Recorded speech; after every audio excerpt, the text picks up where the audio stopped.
Selamat pagi guys, ketemu lagi. Salam YouTuber pemula. Semangat, tetap semangat YouTuber pemula. Terima kasih. Pertama-tama saya ucapkan selamat datang di channel saya. Oke, kali ini kita akan membahas kenapa para YouTuber pemula harus tetap semangat untuk membuat konten baru, konten yang ori, supaya bahwa konten kita nantinya kalau sudah dimonet tidak terjadi sesuatu hal yang tidak kita inginkan, karena banyak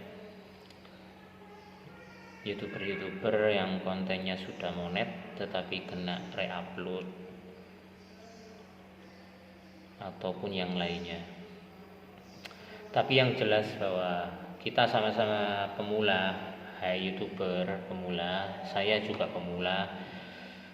Jadi ya kita sama-sama belajar bahwa nge-YouTube, membuka saluran channel di YouTube dengan ide-ide atau konten yang sesuai dengan misalnya hobi atau kesukaan kita lah.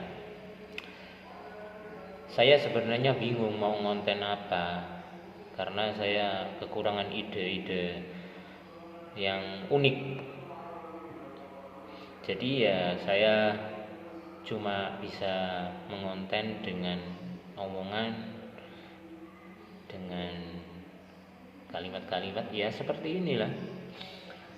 Sekalian coba-cobalah supaya tidak dikatakan meniru dengan orang lain isi kontennya atau menjiplak apalagi, karena kan nggak enak nantinya. Masa YouTuber isi kontennya kok jiplak atau re-upload, itu yang saya hindari. Oke, YouTuber pemula, untuk membuat konten atau ide-ide kita bisa melakukan dengan sesuai dengan hobi ataupun yang dirasa patut untuk dijadikan konten.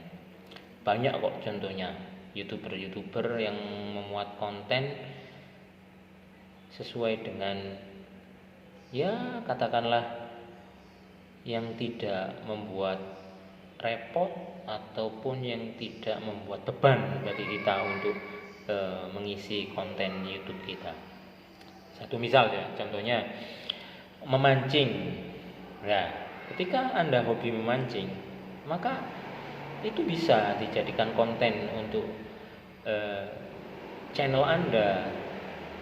Meskipun pada akhirnya bahwa ketika Anda mancing itu tidak dapat ikan ataupun tidak dapat apa-apa, tetapi aktivitas memancing itulah yang bisa dijadikan konten. Suasana, kemudian kesabaran, itu bisa dijadikan konten.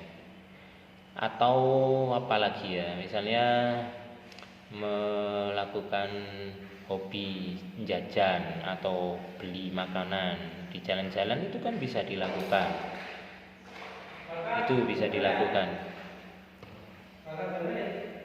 Prior. Jadi itu dari yang kedua, yaitu perihal food, street food atau makanan jajanan. Di Indonesia banyak sekali yang jualan di pinggir jalan itu.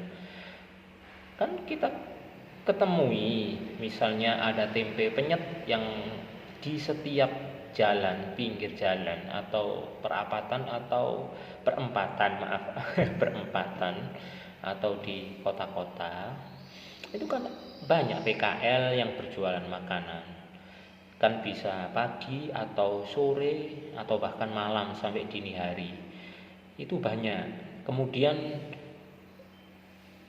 makanan-makanan yang lain, gorengan misalnya, atau bahkan minuman juga bisa kita jadikan konten seperti itu. Ya itu bagi yang mungkin suka berbelanja, shopping juga bisa, atau untuk mainan anak-anak lah itu juga bisa dijadikan konten. Misalnya anak kita atau adik kita punya banyak mainan di rumah, kita bisa jadikan konten. Ya itu nanti modelnya supaya menarik itu bagaimana, lah itu harus Anda cari. Harus kita punya ide untuk mencari bagaimana ya isi konten untuk mainan anak-anak ini bisa menjadikan viewer atau pengunjung bagi YouTube untuk melihatnya dan tidak bosan seperti itu. Banyak sebenarnya, kalian bisa lihat atau bisa searching di YouTube isi konten apa saja yang paling tertinggi. Itu kalian bisa lihat kan. Ada lagi konten perihal transportasi. Ya, kita lihat rel kereta, ketika rel kereta api lewat, di shoot video, itu kan juga bisa dijadikan konten. Hal yang sederhana, tetapi ya itu tergantung teknik kalian. Saya juga sebagai YouTuber pemula juga belum tahu, tapi kan itu bisa dijadikan konten. Kemudian transportasi yang lain, truk. Kalau dulu ada konten tentang yang lagi marak viral itu kan telolet, bus telolet. Nah, itu juga bisa. Nah, hal-hal yang kecil, yang menarik, yang sesuatu yang aneh itu bisa dijadikan konten. Jadi banyaklah sebenarnya hal-hal konten. Tapi yang jelas jangan sekali-kali untuk YouTuber pemula jangan membayar atau mengeluarkan duit untuk ikut supaya konten saya melejit. Misalnya beli subscribe, kemudian beli traffic, itu jangan. Kita YouTuber pemula itu jangan sampai mengeluarkan duit untuk mengikuti hal-hal semacam itu. Lebih baik kita gunakan untuk beli kuota, kemudian untuk beli peralatan yang mendukung untuk membuat suatu konten itu misalnya. Iya, kan percuma. Kan banyak itu di channel-channel YouTuber yang mempunyai judul dengan misalnya dengan beli subscribe dijamin monet 100%. Nah, siapa yang jamin kan gitu? Nggak ada yang jamin bahwa subscriber banyak kemudian bisa masuk monet. Kan syarat-syaratnya banyak sekali itu untuk bisa monet itu.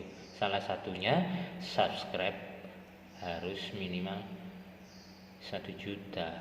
1000 ya kalau nggak salah, 1000 subscribe minimal. Kemudian jam tayang itu 4 juta minimal. Kalau short itu 10 juta. Ya, bayangkan. Jadi seperti itu. Ya kita sebagai pemula nikmati sajalah proses untuk menuju monet. Tapi yang jelas jangan sekali-kali membeli atau ikut tutorial yang berbayar. Jangan, nggak ada jaminan. YouTuber itu saja nggak bisa menjamin kalau nantinya kita bisa monet itu.